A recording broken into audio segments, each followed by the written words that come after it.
Non, je ne sais pas pour moi quoi. Dieu t'avait déjà averti par la parole le dimanche 18 août 2024.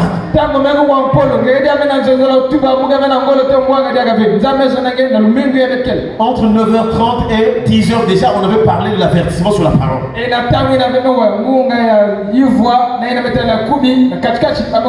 Chers frères et sœurs, maintenant, Dieu nous montre dans ce texte que quand quelqu'un entend le son de la trompette, la Bible déclare, et s'il ne se laisse, et il ne se laisse pas avertir. C'est-à-dire, quand tu écoutes la parole, toi, tu as un choix à faire. Ou bien tu vas te laisser avertir. C'est-à-dire, tu vas te laisser suivre la parole, obéir. Parce que tu as un choix à faire dans ton cœur. Si tu ne laisses pas avertir, si tu n'acceptes pas la correction, si tu n'acceptes pas la vérité qu'on te prêche là, dans ton cœur tu boudes, tu refuses cela, tu mourras.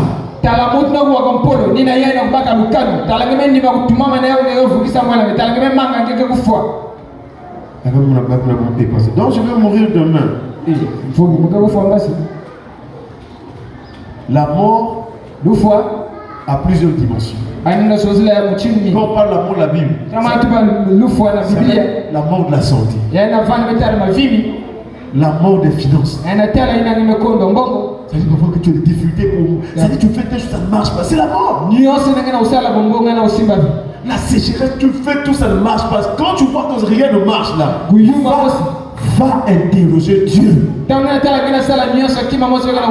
que Dieu nous a créés pour vivre le bonheur. Même si tu es 500 à la maison, Dieu va te donner avec les 500 d'être dans le bonheur.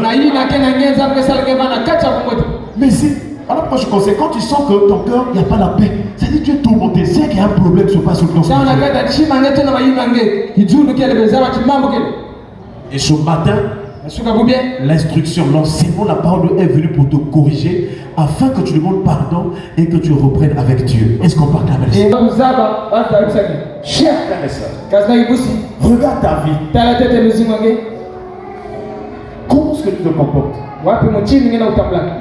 Comment est-ce que tu vis? Quels sont les amis que tu fréquentes? Qu'est-ce qui a été détruit dans ta vie? J'aimerais te dire que le Seigneur t'aime. C'est seule la personne qui t'aime qui va venir pour te corriger. Mais au fond de ton cœur, Dieu veut voir, est-ce que tu es en train de te laisser avertir? Est-ce que quand tu vas aller à la maison, tu vas encore penser à ce que Dieu nous a dit ce matin? Est-ce que tu vas réfléchir pour dire que ce que je fais ça? Non, je dois revenir dans l'ordre. Je dois faire ce qui est bien aux yeux de Dieu. Chers frères et sœurs, et le Seigneur par Ézéchiel dit, si il ne se laisse pas avertir, son sang retombera sur lui. S'il se laisse avertir, il sauvera son âme. En tant que serviteur de Dieu, ma prière est que tu te laisses avertir. Que tu laisses la parole de Dieu te diriger. Que tu acceptes que la parole te change. Mais donne-nous mon cœur. C'est-à-dire quand tu vois les moi sans orgueil, quand tu vois le personne, tu peux beaucoup parler, non. Je parle beaucoup là, non. C'est pas ce que je vois. Moi je dois voir ce qui est spirituel. Parce qu'il y a beaucoup d'exemples bruyants qui font croire qu'ils sont des chrétiens vraiment. Non. C'est pourquoi nous avons dit que Noé avait reçu la révélation. Donc si tu es un chrétien, si tu as la révélation, quand quelqu'un se présente devant toi, il veut parler, il veut t'embrouiller, l'esprit devra te révéler que ce qu'il dit c'est faux, c'est un menteur.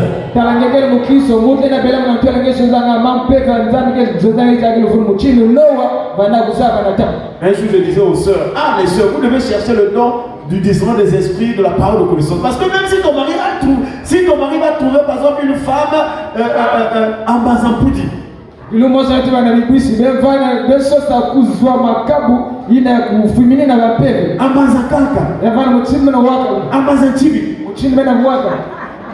ce sont des villages, non?